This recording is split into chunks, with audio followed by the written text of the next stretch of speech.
Sir చూడండి sir, ఇది చుట్టుపక్కల మా మంజులక్కది. ఇది సర్వే నెంబరు 74-1B సార్. ఇది ఊడ్చకుండా పోయిన సంవత్సరం 23వ సంవత్సరం అలా వదిలేసారు సార్. ఇంకో 24వ సంవత్సరం ఇది చివరిలో పంట పండిన టైంలో ఇప్పుడు ఎవిడెన్స్ కోసం చేస్తున్నాను సార్. ఇక చూడండి సార్, ఇటువైపు మా మంజులక్క కూడా ఊడ్చింది. ఇంకా ఈ స్థలం మా కండక్టర్కి ఇచ్చేస్తానన్నా అక్కడ ఇస్తానా సరే కోర్టు కేసి మమ్మల్ని మానసికంగా వేధిస్తున్నాడు సార్. మా మూడో చెల్లిని కూడా మూడో చెల్లికి ఇచ్చాము సార్ అరకరం. రెండో చెల్లికి విడాకులు ఇప్పించేసి మొత్తం నా పొలం మొత్తం అన్నీ కూడా తను పైకి పార్టీషన్ అని కోర్టులో వేసాడు కానీ తినాలని. ఇప్పుడు చూడండి సార్, నేను ఇదంతా ఎవిడెన్స్ కోసం తెస్తున్నాను సార్. ఇది చూడండి సార్, చూడండి సార్, ఇది నేను కోసేసారు చేను. అవును సార్, అది ఇక పక్కన ఉంది కానీ ఇది అరకరం సార్. చూడండి సార్, గేదెలు కూడా మేస్తున్నాయి అక్కడ. అక్కడ ఎందుకంటే ఇది ఖాళీగా వదిలేసి ఇది ఊడ్చుకోమంటే ఊడ్చుకోవట్లేదు, రిజిస్ట్రేషన్ చేస్తానన్నా సరే ఒప్పుకోవట్లేదండి.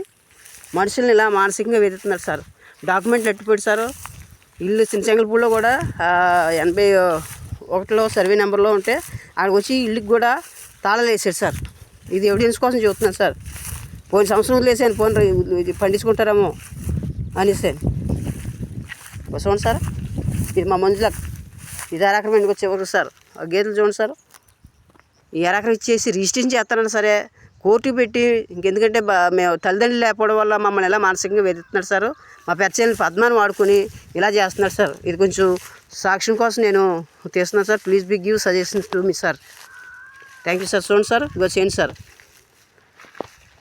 పక్కనే. ఇదిగోండి, ఇది ఖాళీగా వదిలేసారు. 3 సంవత్సరాల బట్టి నుంచి అసలు దీంట్లో ఒక పైసా నేను తింటలేదండి. ఇచ్చేస్తాను, ఇది రిజిస్ట్రేషన్ చేస్తానంటే చేయకుండా అక్కడ ఆల్రెడీ 30,000 ఇచ్చారండి అప్పట్లో కట్నం, 2001లో మ్యారేజ్ అవుతే. కానీ ఇప్పుడు మమ్మల్ని ఇలా మానసికంగా వెతుకుతున్నారు సార్. కోర్టు కేసు తల్లిదండ్రులు చచ్చిపోయారు. డాక్యుమెంట్ అట్టుపడి సార్, బండి అట్టుపడి నాన్నగారిది. ఇది కొంచెం సాక్ష్యం కోసం నేను కోర్టులోకైనా జడ్జి గారి దగ్గర అయినా సరే ఇది సాక్ష్యం కోసం, పెద్దల దగ్గరైనా సాక్ష్యం కోసం తీస్తున్నాను సార్. Thank you sir.